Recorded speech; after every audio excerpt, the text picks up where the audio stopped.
Today's news cycle has one big through line: authority under pressure. Courts are defining the limits of legal remedies.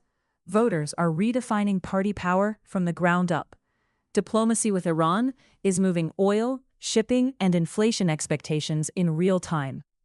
And a series of public safety investigations, from Montreal to Houston to Los Angeles, is testing whether institutions can still earn trust after something goes wrong. For investors, policymakers, and anyone trying to understand the signal beneath the noise, this is not just a day of headlines. It is a day about systems: legal systems, political systems, energy systems, safety systems, and markets that are trying to price all of them at once. Let's start at the Supreme Court, where two 6-3 decisions landed with very different subject matter, but a similar institutional message. If Congress wants a remedy or a higher procedural bar, Congress needs to say so clearly. In the first case, the court ruled that Damon Landor, a devout Rastafarian whose dreadlocks were cut by Louisiana prison officials, cannot seek money damages against individual guards under the Religious Land Use and Institutionalized Persons Act. The court did not endorse what allegedly happened. The issue was narrower: whether the statute clearly authorized that specific damages remedy. The majority said it did not. The practical result is blunt. A person may have a serious religious liberty claim, but still not get the monetary remedy they sought, unless Congress has clearly provided one. In the second case, the court sided with the Trump administration in an immigration dispute involving a lawful permanent resident, Muk Choi Lau, who was treated as seeking admission after returning from a short trip abroad because of an alleged counterfeiting offense. The court held that border officials did not need to prove by clear and convincing evidence that Lau had committed a disqualifying crime before making that determination. For green card holders, that means broader discretion at the border when criminal allegations are in play. For Congress, again, the message is, if lawmakers want a different standard, they have to write it into law. The interpretation is that this court is continuing to privilege statutory precision over broad remedial assumptions. That can sound technical, but it has real consequences. Prisoners, immigrants, civil rights lawyers, border officers, and lawmakers all now have to operate under rules that are more formal, more text-driven, and in some cases, less forgiving. From the courts, move north to New York City politics, where the Democratic establishment absorbed a major shock. Mayor Zohran Mamdani's endorsed congressional slate swept key Democratic primaries. Brad Lander defeated Representative Dan Goldman in the 10th District. Claire Valdez won in the open 7th District. Daria-Liza Avila Chevalier defeated Representative Adriano Espaillat in the 13th. That is not just a set of local races. It is evidence that Mamdani's political operation can shape the federal delegation of America's largest city. Axios.com. Factually, these are primary results. The interpretation is larger. Progressive insurgency in New York has moved from protest politics into candidate recruitment, turnout, and incumbent defeat. The issues in the background include housing costs, Israel, policing, labor power, and the party's relationship with Democratic Socialists. In heavily Democratic districts, a primary can be the real contest. So these results are not just symbolic. They are likely to change the policy posture of New York's House delegation. Nationally, the White House tried to bring the conversation back to the economy. President Trump visited a Mack Trucks facility in Macungie, Pennsylvania, near Allentown, using a politically sensitive manufacturing region to emphasize jobs, prices, and the midterm stakes. But the visit came against the backdrop of Iran diplomacy, energy uncertainty, and domestic volatility, which makes clean economic messaging difficult. APnews.com. Congress, meanwhile, delivered a rare bipartisan win on housing. The House gave final approval to a broad affordability bill aimed at lowering housing costs by reducing federal regulations, speeding up construction, streamlining environmental reviews, and limiting corporate purchases of single-family homes. The vote sends the measure to President Trump, who is expected to sign it. The fact is, the bill passed with bipartisan support. The interpretation is that housing has become too politically painful for either party to ignore. APnews.com. Now to Iran, where diplomacy is no longer just diplomacy. It is shipping, oil, sanctions, insurance, inflation, and seafarer safety. The International Maritime Organization announced a large-scale evacuation plan for roughly 11,000 seafarers stranded around the Strait of Hormuz. The operation is being coordinated with Iran, Oman, other coastal states, the United States, and the maritime industry. That matters because Hormuz is not just a geopolitical symbol, it is one of the world's most important energy corridors, and when transit through that corridor becomes unsafe, the impact moves quickly through oil prices, shipping costs, and inflation expectations. IMO.org. Oil markets are also reacting to the US-Iran interim framework. The deal would allow Iran to sell oil more freely during a 60-day negotiating window, while talks continue over the harder questions. More ship traffic has reportedly returned to the Strait of Hormuz, but the future remains unsettled, especially around control of the waterway and possible fees or tolls for vessels. APnews.com. The uncertainty is most visible on nuclear inspections. U.S. officials have said Iran agreed to renewed inspections. Tehran has disputed that, saying key issues would be decided only in the context of a final agreement and practical sanctions relief. That distinction is crucial. Oil waivers can calm markets for a few trading sessions. Shipping guarantees can reduce immediate risk.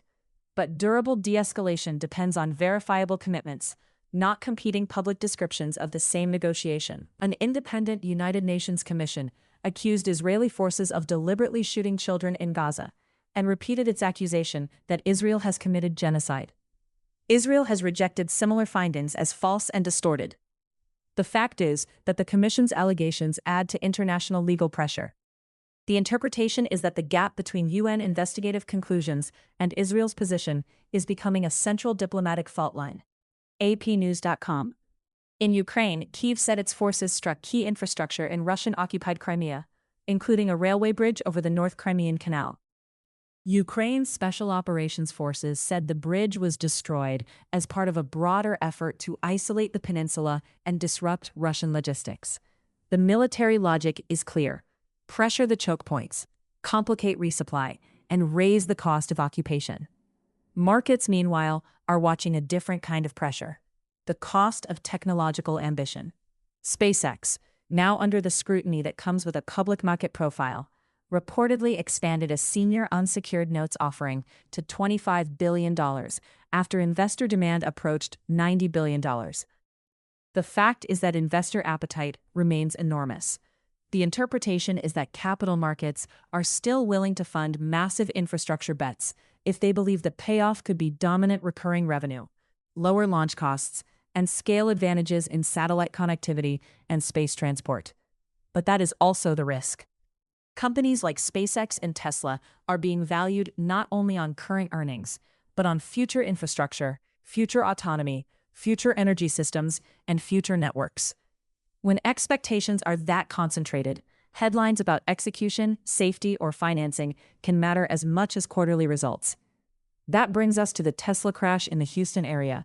A 76-year-old woman, Martha Avila, was killed when a Tesla crashed into a home in Katy, Texas. Reports say investigators are examining claims that automated driving technology may have been involved, while local authorities have also said they had not found evidence of mechanical malfunction so far. The responsible framing is this: the facts are still under investigation, but the broader issue is already clear. Assisted driving systems are not only engineering products, they are public trust products. The White House also moved further into emerging technology policy, signing an executive order to accelerate the federal transition to post-quantum cryptography. The logic is straightforward. If future quantum computers can break today's encryption, then governments and critical infrastructure need to start migrating before that day arrives. The hard part is execution, because old government systems are difficult to inventory, fund, and secure. Public safety is another place where today's news is really about institutional credibility. In Montreal, police officer Mohamed Lamine Benridouane and bystander Michel Mizrahi were killed in a shooting near a hotel in Côte-de-Neiges. The alleged shooter, identified by the Quebec coroner as Seth Scott Hatfield, was also killed. A source told the Associated Press that a manifesto linked the suspect to incel ideology. The fact is, the investigation is ongoing. The interpretation is that online radicalization is increasingly a public safety problem that crosses borders, platforms, and boundaries. And local policing capacity. In Arizona, Today co-host Savannah Guthrie made an emotional public appeal for information about her missing mother, Nancy Guthrie. Reports say a note connected to the disappearance indicated that the 84-year-old had died, but the central facts of what happened remain unresolved. This is a case where uncertainty should be stated plainly. Investigators still need evidence, and public speculation can outpace facts quickly. APnews.com.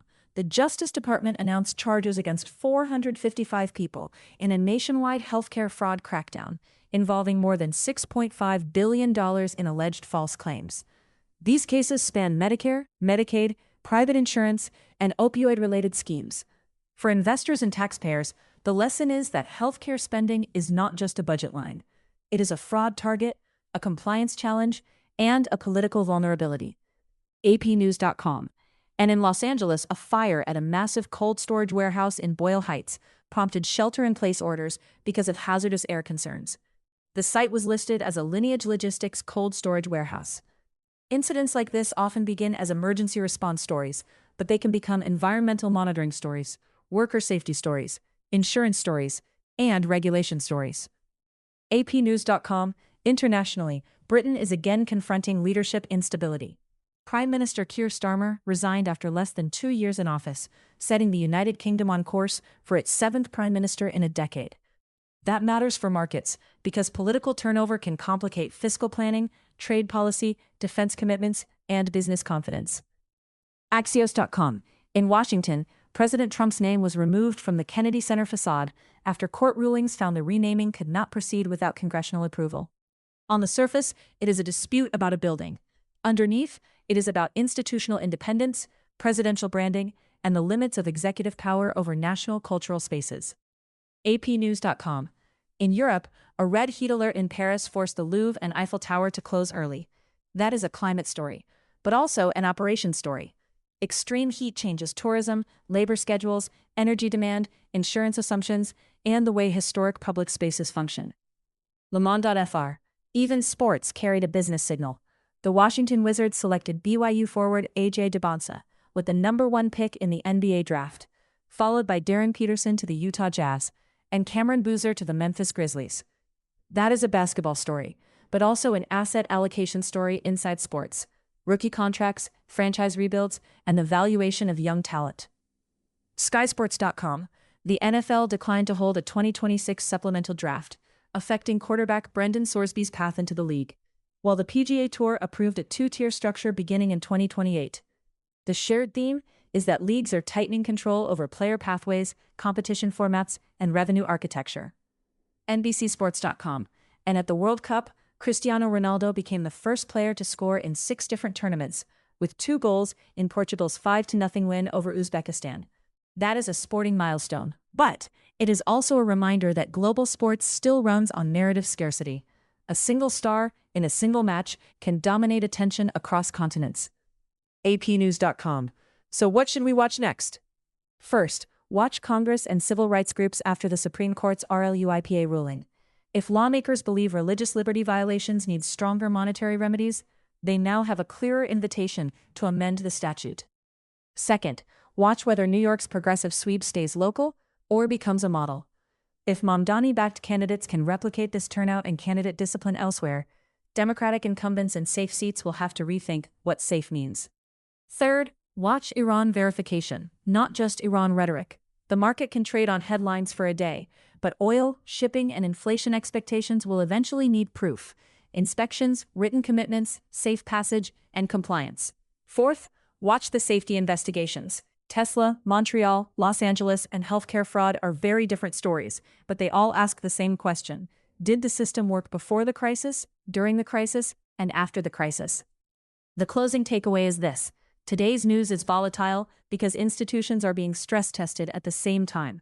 Courts are narrowing remedies, voters are punishing incumbents, diplomats are trying to stabilize energy corridors. Companies are borrowing heavily to fund transformative bets. Regulators and investigators are trying to catch up after harm has already occurred. For investors, the key is to separate fact from interpretation and interpretation from forecast.